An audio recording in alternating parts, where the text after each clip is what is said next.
In this video, I'm going to show you how to take a Jeep out of what's called logistic mode. Some other car makes call it something different, but in this case, Jeep, Dodge, Chrysler, Fiat, they call it the logistics mode. So from the home screen of the scanner, here we're using the UCAN-II scanner, and you'd go to diagnostics, select Jeep and your model, and then go to control modules, go to body controller,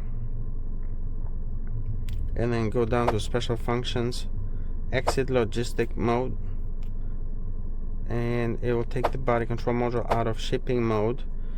Basically, when these cars are shipped, like usually, let's say this is Jeep Renegade, was made in Italy actually, so when it goes on the boat, they put it on this logistic mode so the battery doesn't get killed and it doesn't drain it.